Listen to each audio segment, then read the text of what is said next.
السلام علیکم۔ وعلیکم السلام ورحمۃ اللہ وبرکاتہ۔ ہمارا آج کا سیشن سورہ آل عمران کی آیت نمبر 104 سے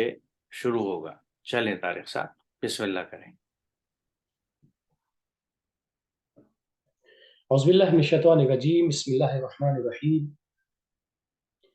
وَلْتَكُن مِّنكُمْ أُمَّةٌ يَدْعُونَ إِلَى الْخَيْرِ وَيَأْمُرُونَ بِالْمَعْرُوفِ وَيَنْهَوْنَ عَنِ الْمُنكَرِ وَأُولَٰئِكَ هُمُ الْمُفْلِحُونَ۔ اور تم میں سے ایک ایسی امت وجود میں آئے جو خیر کی طرف بلائے، معروف یعنی اللہ کے پسندیدہ کاموں کا حکم دے، اور منکر یعنی اللہ کو پسند نہ آنے والے کاموں سے روکے، اور وہی لوگ کامیاب ہیں۔ اس آیت سے ظاہری طور پہ یہ بات ذہن میں آتی ہے، سمجھ میں آتی ہے کہ ہم وقت امت کے اندر ایک ایسا گروپ بھی ہونا چاہیے جو لوگوں کو جب وہ اللہ کے احکامات بھول جائیں تو یاد دہانی کروا دے، یعنی تذکیر کا کام کروا دے، جس کو ہم کہتے ہیں ریمائنڈر۔ جیسے ہم ریمائنڈر سیٹ کرتے ہیں اپنی گھڑیوں میں اپنے نظام کو مرتب کرنے کے لیے، لوگ ایسے ہونے چاہیے جو بھول چوک کے وقت میں لوگوں کو یاد دہانی کروا دیں اور یہ بتاتے رہیں صحیح کیا ہے اور غلط کیا ہے۔ لیکن یہ بات ذہن میں رکھنی چاہیے، اگر اس سے جو باقی افراد ہیں، ایک گروپ تو ایسا ہو گیا جو لوگوں کو معروف اور منکر کے بارے میں بتاتا رہے، یاد دہانی کراتا رہے، لیکن اس کا یہ مطلب قطعی نہیں ہے کہ باقی لوگ اس سے بالکل مطمئن ہو جائیں اور اس طرف متوجہ ہونے کی ضرورت نہیں ہے، کیونکہ بنی اسرائیل کی جو غلطیاں تھیں جن کا ذکر قرآن میں، ان میں سے ایک غلطی یہ بھی تھی، جب وہاں پہ سماج میں کوئی غلطی کرتا تھا، کوئی گناہ کرتا تھا، تو وہ آپس میں ایک دوسرے کو منع نہیں کرتے تھے۔ غالباً یہ خیال رہتا ہوگا کہ بھائی وہ کر رہا ہے وہ جانے، ہم تو کر نہیں رہے ہیں، ہم کیوں بلا وجہ اس کے پرائیویسی میں دخیل کیوں ہوں۔ ان کے سلسلے میں یہ الفاظ ہیں لا يتناهون عن منکر اذا فعلوا، جب وہ آپ برائیاں کرتے تھے تو ایک دوسرے کو منع نہیں کرتے تھے، یعنی وہ لوگ کا کوئی نظام نہیں تھا، بس جس کی جو مرضی تھی ویسے وہ زندگی گزار رہا تھا۔ قرآن کی اس آیت کو اور اس آیت کو دونوں کو سامنے رکھتے ہوئے یہ بات ذہن میں آنی چاہیے کہ ہم وقت بطور فرد ہماری ذمہ داری ہے کہ ہم سماج میں جو غلطیاں دکھیں ان کو جس بھی انداز میں قول کہہ کے سمجھا کے جس طرح سے منع کر سکیں، روکنا چاہیے، منع کرنا چاہیے، سلیقے کا خیال رکھتے ہوئے۔ اور ساتھ ہی ساتھ میں ایک ڈیڈیکیٹڈ گروپ بھی ہونا چاہیے جو برائیوں کو پنپنے سے روکے، تاکہ ایسا نہ ہو سماج میں برائیاں پھیلتی چلی جائیں اور اس کے نتیجے میں برائیاں پھیلیں گی، ظاہر سے بات ہے انسانی سماج ہی خود پریشانی میں مبتلا ہو جائے۔ دیکھیے پچھلی آیت جو لاسٹ سیشن کے آخر میں ہم نے دیکھی تھی، اس میں یہ اللہ کی تاکید تھی کہ تم اللہ کی رسی کو مضبوطی سے پکڑ لو، یعنی اللہ کے کلام سے، اس کے قرآن سے، اس کے رسول سے مضبوطی کے ساتھ جڑ جاؤ۔ مضبوطی کے ساتھ جڑ جاؤ کتاب ہدایت سے، اس کا مطلب یہ ہے کہ اس کتاب کو سمجھ کے اس پہ عمل کرو۔ تو نیچرلی کتاب کو سمجھنے کے بعد جب ہم عمل کرتے ہیں، جو کردار وجود میں آتا ہے، اس کردار کی حامل جو امت وجود میں آئے گی، اس کے بارے میں یہ بات کہی جا رہی ہے کہ یہ خیر کی طرف بلائے گی، برائیوں سے روکے گی۔ اب جیسا آپ نے کہا یہ بہت اہم چیز ہے، اس کی کئی نکات ہیں جن کی میں وضاحت کرنا چاہوں گا۔ پہلی بات تو یہ ہے کہ اس سے ہمیں ایک دم یہ سمجھنا نہیں چاہیے کہ صاحب ہمیں اللہ میاں نے یا اللہ کی طرف سے ہم دروغہ مقرر ہو گئے، ہم ہر ایک کو ڈنڈا لیے کھڑے ہیں، ہم ہر ایک کو اس کے برے کام پہ ٹوک رہے ہیں۔ اس سے پہلے ایک بہت اہم چیز یہ ہے کہ ہمیں یہ ذہن میں رکھنا چاہیے کہ قرآن میں خود اس بات کا حکم ہے کہ تم وہ کیوں کہتے ہو جو تم نہیں کرتے۔ اللہ کے نزدیک یہ نہایت ناپسندیدہ بات ہے کہ تم وہ کہو جو تم نہیں کرتے۔ تو اگر ہمیں اللہ کی پسند کا خیال ہے اور وہ کام نہیں کرنا چاہتے جو اس کو پسند نہیں ہے، تو ہمیں پہلی چیز یہ کرنی ہے کہ ہم ہر اچھی چیز کو خود اپنائیں، جیسا کہ پیچھے سیشن میں بھی ذکر آیا تھا، اور یہ قرآن میں حکم ہے کہ خود نبی سے کہا جا رہا ہے کہ سب سے پہلے مسلم تم خود بنو، اور ہر قرآن کی طرف جانے والے کو، ہر مسلمان ہونے کی خواہش رکھنے والے کے اوپر پہلی یہ بات لاگو ہوتی ہے کہ تم مسلم خود بنو۔ تو ہمیں یہ نہیں، یہ عموماً ایک سوچ یہ ہے ہمارے ہاں کچھ لوگوں کی کہ ہمارا کام یہ ہے کہ ہم لوگوں کو تنبیہ کریں، اور اس کو وہ کار خیر سمجھتے ہیں، وہ خود یہ کام کرتے ہیں، اس کا انہیں احساس اتنا نہیں ہوتا، بلکہ زیادہ کوشش یہ ہوتی ہے کہ ہم دوسرے کو روکیں۔ تو ایک تو یہ نقطہ سمجھنا چاہیے کہ اللہ کا حکم یہ ہے، جہاں یہ حکم ہے کہ وہ ہمیں ایسی امت کے طور پہ وجود میں آنے کو کہہ رہا ہے کہ جو لوگوں کو برائیوں سے روکے گی اور بھلائیوں کی طرف بلائے گی. تو لازم ہے کہ وہ امت، اس کے افراد خود اچھائی پہ ہوں اور برائیوں سے بچے ہوں. تو یہ تو پہلی چیز ہے جو ہمیں ذہن میں رکھنی چاہیے. دوسری چیز یہ ہے کہ کسی کو بھی کسی غلط کام کو کرتے ہوئے دیکھ کے روکنا ٹوکنا بہت ضروری ہے. اور اس کی اہمیت جیسا آپ نے کہا کہ بنی اسرائیل کی یہ خطاؤں میں سے خطا یا خرابیوں میں سے یہ خرابی تھی ان کی. اور ہم بھی اپنے سماج میں اگر دیکھیں تو آج کل صورتحال یہ ہو گئی ہے کہ بھائی مجھے کیا، it's none of my business, مجھے کیا مطلب اس سے، یہ کر رہا ہے کرنے دو. یعنی ہم بہت سی برائیوں کو، خرابیوں کو ہونے دیتے ہیں اور کرنے والے کو یہ احساس نہیں دلاتے کہ یہ چیز مناسب نہیں ہے. اور یہ ہمارا ایٹیچیوڈ ہر چیز کو چھوٹ دینے کا، اب جیسا میں دیکھتا ہوں، اور ہو سکتا ہے آپ میں سے بہت سے لوگ اس سے متفق ہوں، کہ یہ باہر کے سماج، محلے اور کالونی سے ہوتا ہوا گھر کے اندر بھی آ گیا ہے. گھر میں بھی یہ روش ہوتی جا رہی ہے کہ بڑے ہی ہوں یا چھوٹے، کوئی غلط چیز ہوتے دیکھتے ہیں تو اس کو ٹال جاتے ہیں، دے ڈونٹ بادر. اور اس کو پھر ہم یہ کہتے ہیں کہ پروٹیکشن آف پرائیویسی، کہ بھئی یہ اس کا معاملہ ہے اور اس کو حق ہے، اور دوسرے لوگ یہ کلیم کرتے ہیں کہ بھئی میری زندگی ہے، میں جس طرح گزاروں. تو یہ سوچ جو ہے یہ بالکل اس اسٹرکچر سے سماج کے ٹکراتی ہے جو ایک اچھا اسٹرکچر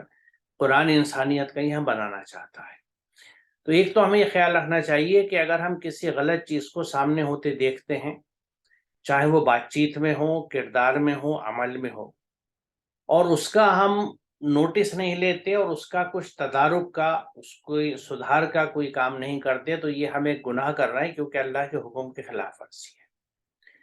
دوسرا اس میں اہم نقطہ یہ ہے کہ ہمیں انسان کی نفسیات کا بھی خیال رکھنا چاہیے، اور دوسرے یہ بھی دھیان رکھنا چاہیے کہ یہ بھی اللہ کا ایک حکم ہے کہ ہر انسان قابل تکریم ہے، اس کی عزت کا خیال رکھا جائے. تو اس کے لیے پہلی چیز تو یہ ہے کہ کسی مجمع میں یا ایون چند لوگوں کے، ایون گھر کے افراد کی موجودگی میں کسی میں کوئی غلط بات ہم دیکھیں یا اس کو غلط کرتا دیکھیں یا بولنے کا انداز غلط دیکھیں تو اس کو وہاں پہ تنبیہ نہیں کرنی ہے. اس سے تنہائی میں ہم وقت نکالیں، ملیں، بہت اچھے انداز سے ملیں، اور اچھی سی بات اس سے شروع کرنے کے بعد یعنی امیڈیٹلی ہم ایک دم نہیں، we will not bounce upon ہم، کہ جھپٹ پڑیں اکیلے میں بھی کہ تم نے یہ کیا کیا تھا. ہماری اپروچ بہت زیادہ یعنی شفقت والی ہو، اور اس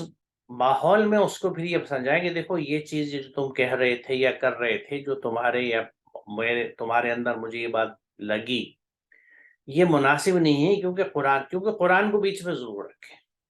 کیونکہ یہ قرآن نے منع کیا ہے، قرآن کے احکامات اس سے ریلیونٹ یہ ہیں، یہ ہمیں کرنا چاہیے. اور ایسا نہیں کرنے سے ہمیں ہی نقصان ہوتا ہے، کسی دوسرے کا نقصان نہیں ہوتا. تو تنہائی میں دلیل کے ساتھ کنونسنگ وے میں ٹھنڈے ذہن سے، مطلب کہ وہی تصور میں ہمارے ڈنڈا نہ ہو کہ ہم اپنے آپ کو داروغہ سمجھیں کہ اکیلے میں بھی اس کو دھر دبوچیں ہم اور اس کی بالکل بے عزتی کر دیں. بالکل نہیں، اس کی عزت اور تقریب میں خیال رکھتے ہوئے، چاہے وہ بچہ ہو، کیونکہ بچے بھی بہت سینسیٹیو ہوتے ہیں جس طرح بڑے ہوتے ہیں، کیونکہ ہر ایک کو احساس ہے، ہر ایک کے اندر یہ ہوتی ہے تمیز کہ مجھ سے بات کیسے کی جا رہی ہے. تو وہاں پہ اس چیز کو ہم سدھاریں اور تنبیہ کریں.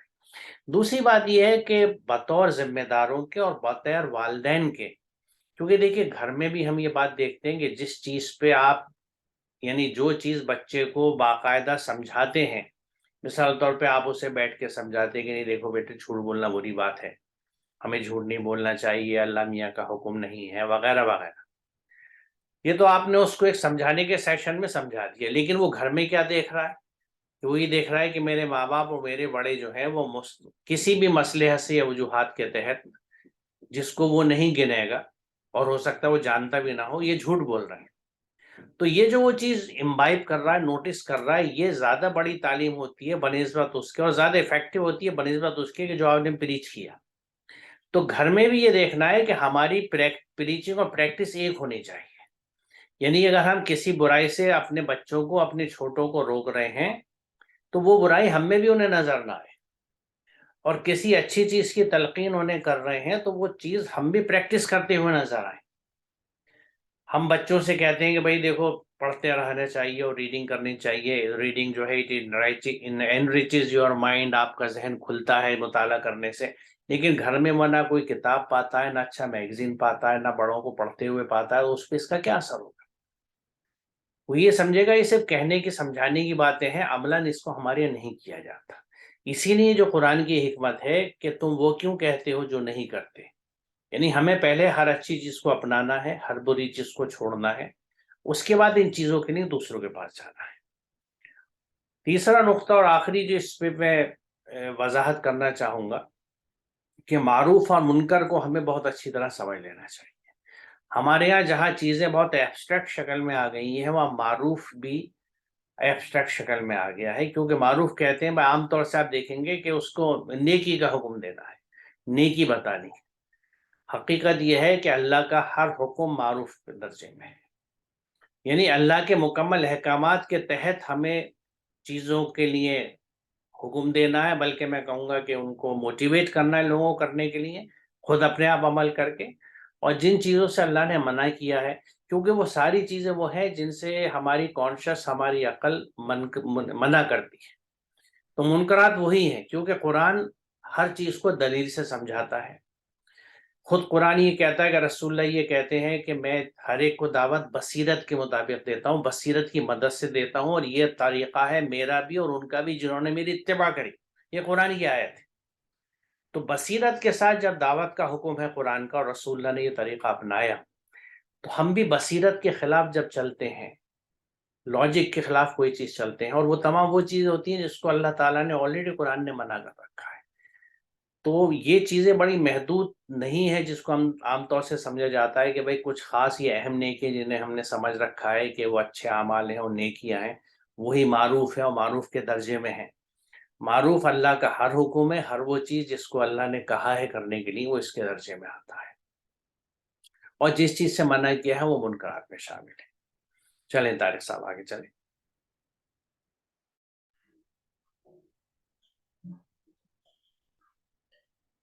وَلَا تَكُونُوا كَالَّذِينَ تَفَرَّقُوا وَاخْتَلَفُوا مِنْ بَعْدِ مَا جَاءَهُمُ الْبَيِّنَاتُ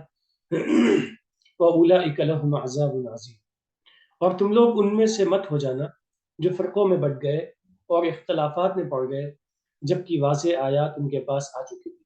اور انہی لوگوں کے لیے بڑا عذاب ہے۔ اس آیت میں بھی یہ بات سمجھائی گئی ہے کہ جب ہمارے پاس سمجھنے کے ذرائع موجود ہیں، سورسز موجود ہیں جن کو دیکھ کے ہم چیزیں سمجھ سکتے ہیں، جن کو آیات کا نام دیا جاتا ہے، ان کی موجودگی میں بھی اگر ہم ان پر غور فکر نہیں کرتے ہیں تو سوائے یہ اپنی ہی کمی ہے، اس کے علاوہ کچھ بھی نہیں، اور اس کے نتیجے میں اختلاف میں پڑ جائیں۔ اختلاف کی بہت ساری شکلیں ہو سکتی ہیں، رائے سے اختلاف ہو سکتا ہے، غلط قسم کا کوئی موقف ہو سکتا ہے، کسی بھی طرح سے تفرقہ بازی ہو سکتی ہے، گروپ بندی ہو سکتی ہے، وجہیں بہت سی ہو سکتی ہیں، لیکن مجموعی طور پر یہی ہے کہ جو حق بات ہے اس سے انسان منحرف ہو جائے اور غلط باتوں پہ انسان جم جائے۔ طرح بھی ہو سکتا ہے اور گروپ کے ساتھ بھی ہو سکتا ہے۔ ان تمام صورتوں میں بیما کسبت ایدیکم کے نتیجے میں، یعنی جو کچھ انسان کماتا ہے اسی کا نتیجہ اس کے سامنے آتا ہے، اس کے نتیجے میں یہ ہے کہ پھر عذاب عظیم انسان کو دیکھنا پڑتا ہے۔ عذاب یہ ہے کہ انسان کی تکلیف ہے کہ جو کاز اینڈ افیکٹ کا سسٹم ہے، جیسا انسان جن اسباب کو اختیار کرتا ہے، طریقوں کو اپناتا ہے، پھر اس کے مطابق بہت سارے نتیجے مثبت یا منفی مرتب ہوتے ہیں۔ وہی صورتحال یہاں بھی ہے کہ اگر آدمی حقائق کو سے منہ پھیر لے اور غلط راستے پہ چل پڑے تو اس کا نتیجہ بھی بہت ہی غلط ہے۔ دیکھیے ابھی پچھلی آیت میں یہ بات کہی گئی تھی، یعنی چند آیت قبل، کہ فرقوں میں بٹنے سے منع کیا گیا تھا، بلا تفرق کی بات تھی۔ یہاں پہ تفرقوں کے ساتھ واختلف بھی ہے، یعنی دو چیزیں آ گئیں جس سے قرآن منع کر رہا ہے کہ آپ کو گروہ بندی بھی نہیں کرنی ہے، فرقے بھی نہیں بنانے ہیں کسی بھی بنیاد کے اوپر، اور اختلافات بھی نہیں کرنے ہیں، کیونکہ دیگر جگہ پہ قرآن اس بات کی وضاحت کرتا ہے کہ جو تم میں اختلافات ہوں وہ اللہ پہ چھوڑ دو، تم آگے بڑھو، اختلافات کی بنیاد پر آپس کے تعلقات و معاملات خراب نہ کرو، پازیٹیو رہو اور اپنا کام کرتے رہو۔ کیونکہ اگر ہم اس چیز کو سمجھیں اور اپنی عام زندگی میں دیکھیں تو اختلافات کو اگر ہم اوڑھ لیتے ہیں، دیکھیے اختلاف اگر محض ڈفرینس آف اوپینین کا ہے، نقطۂ نظر کا ہے، تو یہ ظاہر ہے جو صاحب عقل ہے اور صاحب فہم ہے اس کی اپنی ایک سوچ ہوگی جس کے لیے اس کے پاس دلیلیں ہوں گی، اور وہ یقیناً قرآن سے ہی ہوں گی اگر ہم قرآن سے ریلیٹڈ بات کر رہے ہیں۔ تو اس میں اگر کسی کو اختلاف ہے تو اس اختلاف کو یہیں تک رکھنا چاہیے کہ بھئی یہ ان کا ویو پوائنٹ ہے، یہ میرا ویو پوائنٹ ہے، اس میں کون صحیح ہے کون غلط ہے، اور میں یہ کوشش کروں پورا کہ دلائل کی مدد سے اپنے آپ کو صحیح ثابت کروں یا اپنی سوچ کو صحیح ثابت کروں اور دوسرے کو غلط ثابت کروں، اس کی گنجائش اور ضرورت ہی نہیں ہوتی۔ ہمیں صرف یہ کرنا چاہیے کہ یعنی پہلی بات تو یہ جو گائیڈنگ پرنسپل ہے قرآن کا کہ لکم دینکم ولی دین، کہ تمہارا طریقہ تمہارے پاس ہے، میرا طریقہ میرے پاس ہے، کیونکہ اس آیت کا اس حکم کے اپلیکیشن جو ہے وہ پورے اسکیل کے اوپر ہے۔ ہم اسے مکمل دین ہی کی بات پہ جوڑیں یا طریقوں کی بات پہ جوڑیں، قصہ مختصر یہ ہے کہ جو جس طرح ہے اس کو ایسے حال پہ چھوڑ دیں۔ اگر میں سمجھتا ہوں کہ ایک ویو پوائنٹ یا نقطہ نظر بہتر ہے تو میں اس کو احسن طریقے سے اس تک پہنچا دوں، وہاں میرا کام ختم، کیونکہ ایون رسول کو اس سے زیادہ کا کام نہیں دیا گیا تھا کہ تمہارا کام جو ہے وہ صرف حق کو پہنچانا ہے، اور تم سے کوئی سوال جواب بھی نہیں ہوگا، تم ذمہ دار بھی نہیں ہو ان کے۔ جب یہ بات نبی سے کہی گئی تو اگر ہم یہ مان کے چلیں اپنی ذمہ داری سمجھتے ہوئے کہ رسالت کا کام اب ہم سب کے پاس ہے اور ہم اسی جذبے سے کام کر رہے ہیں اور ہم نے وہی کردار اپنا لیا ہے رسول اللہ کا اور قرآن پہ پورا عمل کرتے ہیں، اب وہی کہنے جا رہے ہیں جس کو ہم کرتے ہیں اور آلریڈی ہماری پریکٹس میں ہے، تو اس اسٹیج میں بھی ہمارا کام صرف احسن طریقے سے پہنچانا ہے۔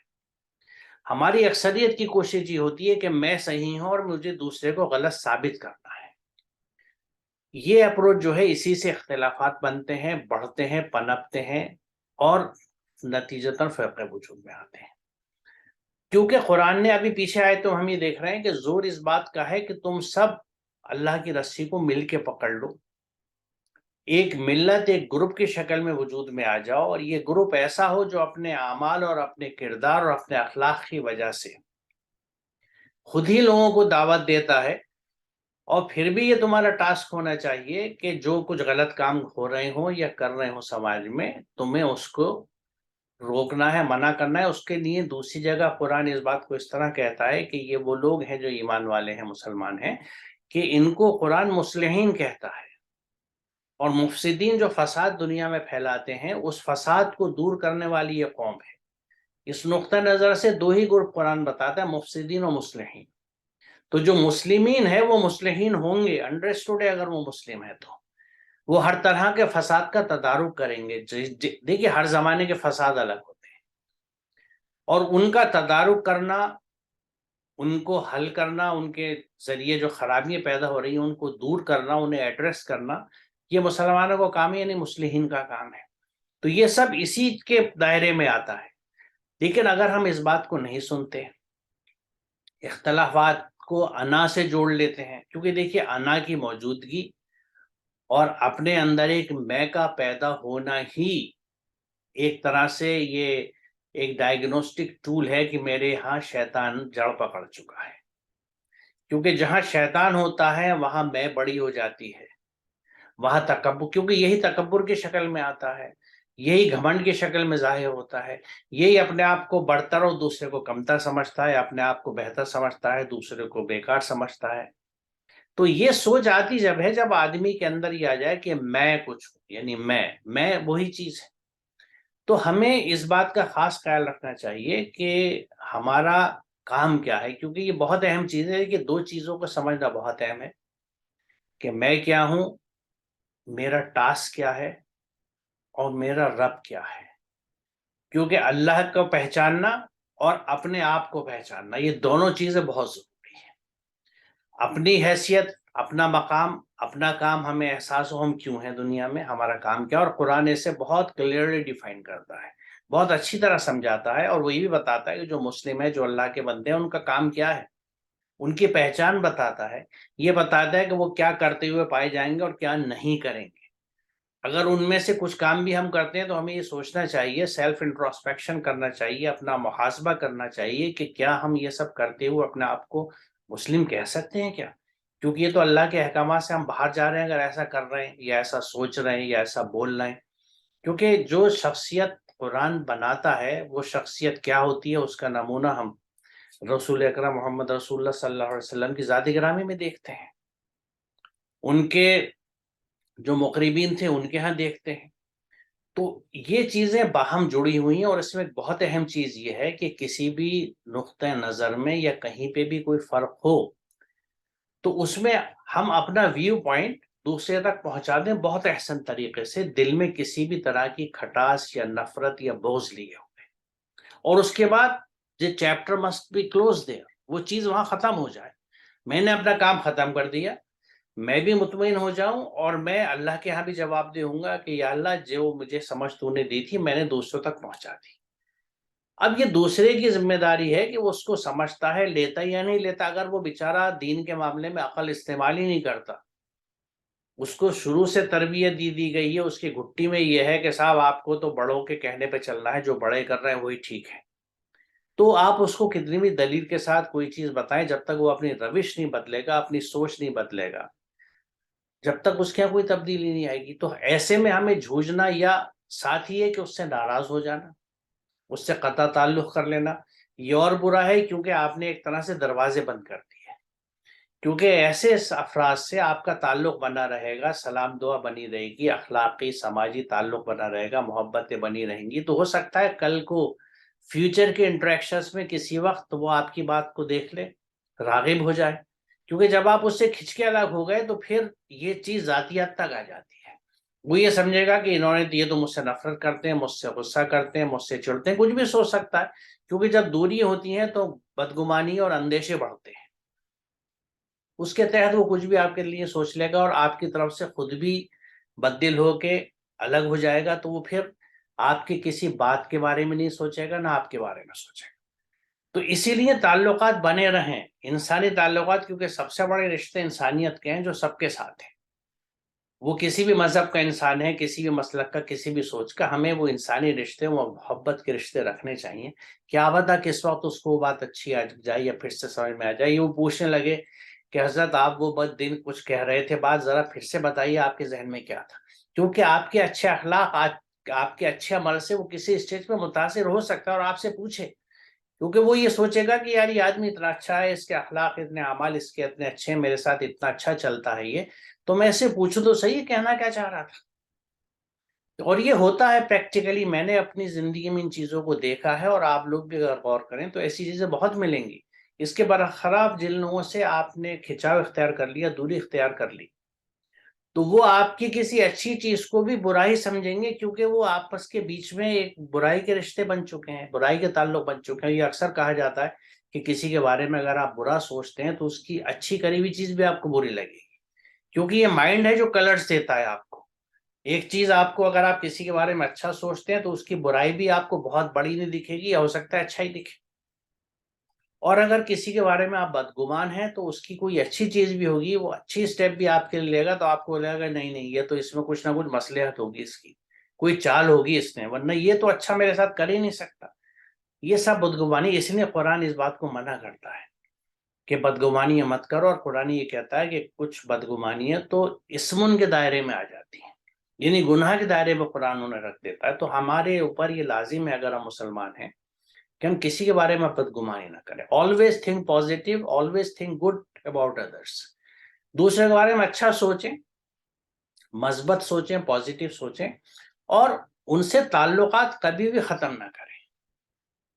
لنکیجز نہیں ٹوٹنے چاہیے، کمیونیکیشنز نہیں ٹوٹنے چاہیے، رشتے بنے رہیں۔ ہمیں معلوم ہے ان کا ایک پوائنٹ پہ نقطہ نظر دوسرا ہے، کوئی بات نہیں، تو جب اختلافات ہی نہیں پنپیں گے تو فرقے کہاں سے وجود میں آئیں گے؟ کیونکہ اگر فرقے وجود میں آ گئے تو ایک طرف قرآن نبی کو ہی حکم دیتا کہ تمہارے ان سے کوئی تعلق نہیں ہے، واسطہ نہیں ہے، ان سے اعراض برتو اور ان کا ماننا میرے اوپر چھوڑ دو۔ یہاں یہ کہا جاتا ہے کہ یعنی ان سب چیزوں کے باوجود کون سی چیزیں کہ اللہ کی رسی کو مضبوطی سے پکڑنے کا حکم دے دیا گیا، کتاب اللہ آ گئی اور اس کے بینات ہیں تمہارے پاس، کھلی کھلی آیات ہیں جو منع کرتی ہیں، اس کے باوجود بھی تم نے اختلافات کیے اور ان کو وہ شدت اختیار کری، وہ رنگت دی کہ وہ فرقے بن گئے، تو پھر تمہارے لیے بڑا عذاب تیار ہے۔ اور وہ عذاب جو ہے وہ آخرت میں ہی نہیں ہوگا، وہ دنیا میں بھی شروع ہو جاتا ہے، جس میں بہت سارے مسئلے ہیں، یعنی ذہنی سکون نہیں ہوتا، انتشار ہوتا ہے، اور وہ انیزینس ہوتی ہے، جو ہر اللہ کے حکم سے نکلنے کے نتیجے میں پیدا ہوتی ہے۔ جب ہم اللہ کے احکامات سے ہٹ کے چلتے ہیں تو ایک بے چینی کا شکار ہوتے ہیں۔ یہی بے چینی ہمارے ہاں کبھی فرسٹریشن کی شکل میں ظاہر ہوتی ہے، کبھی غصے کی شکل میں آتی ہے، یعنی اندر سکون نہیں ہوتا، پیس نہیں ہوتا۔ اس لیے یہ بات کہی جاتی ہے، a man at peace with himself is at peace with others. جس آدمی کے اندر سکون ہوگا وہ دوسروں کے ساتھ سکون سے ہوگا۔ تو یعنی کوئی آدمی آپ کے ساتھ سکون سے نہیں ملتا، بات نہیں کرتا، اس پہ آپ کو اسٹریس، اسٹرین یا غصہ یا اریٹیشن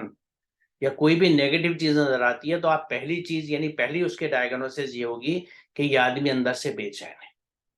اور اس بے چینی کی بنیاد پہ آپ جائیں گے تو وہ وجہ یہی ہوگی کہ وہ اللہ کے قوانین کا باغی ہے، ان سے ہٹا ہوا ہے۔ اللہ کے قوانین پہ لوٹنے کے بعد پہلی چیز جو ہوتی ہے وہ سکون ہوتی ہے، اطمینان ہوتا ہے، امن ہوتا ہے۔ کیونکہ مومن وہی ہوتا ہے جس کے اندر امن آ جائے اور وہ امن کو انشور کرنے والا ہو۔ تو اس لیے یہاں یہ بہت اہم آیت ہے، کیونکہ معروف اور منکر کا ہمارے یہاں محدود استعمال ہو گیا ہے، اور یہ بھی ایک ریچول اور روٹین سا بن گیا ہے۔ اس کو پوری گہرائی میں سمجھنا چاہیے، اور اس کی روشنی میں ہمیں اپنی کردار سازی کرنا چاہیے، اپنا کیریکٹر مولڈ کرنا چاہیے کہ ہمارا کردار بطور مسلم کیسا ہونا چاہیے۔ میرے خیال میں طارق صاحب آج کا سیشن ہم یہاں روکتے ہیں، جی اور انشاءاللہ اگلے سیشن میں آگے چلیں گے۔ السلام علیکم۔ وعلیکم السلام۔